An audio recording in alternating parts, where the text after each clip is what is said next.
So I've been thinking about something. And while this next incoming administration is scary, there is a silver lining here, potentially. Now, there's a couple things. I've talked about guardrails being in place and safeguards that are going to help us, which is all true. Those things are going to help us. And there's a couple other things. I'm hearing that RFK Jr. may not be able to be put into the positions they were talking because he may not pass the federal background check for the clearance. Now, Donald Trump could try to push the clearance through anyway, but that's another safeguard that could keep some of these people out of high profile positions. The other thing that is a kind of a silver lining to think about is you're hearing a lot of names tossed around about who gets a cabinet position.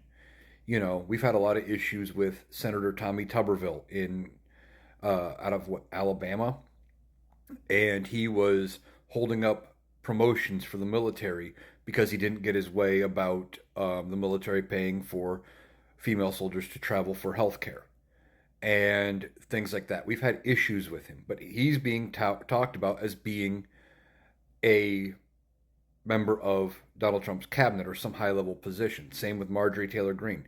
We've had issues with her wanting to shut down the government, calling to oust the speaker, things like that when she didn't get her way. Well, what happens when they get into the cabinet? Realize they're not going to be able to either get what they want done. I think the safeguards are going to hold. But now they're in the cabinet. They're not in Congress. They can't do both at the same time. Those positions have to be filled. Now, could they be filled by somebody just as bad or worse? Oh, possibly.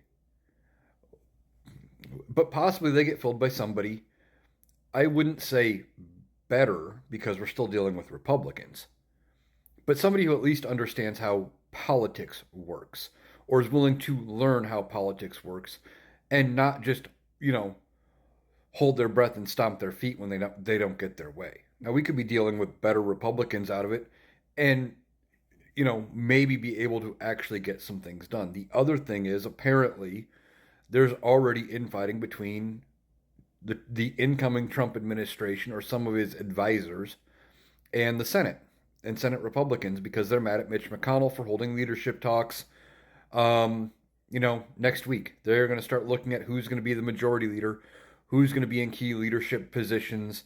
It's secret ballot, so nobody has to come forward. And some of the people are already against Trump and some of his agenda. So there's already going to be fights in Congress with Republicans fighting Republicans. So there are some silver linings coming forward, and I'm going to keep doing what I do.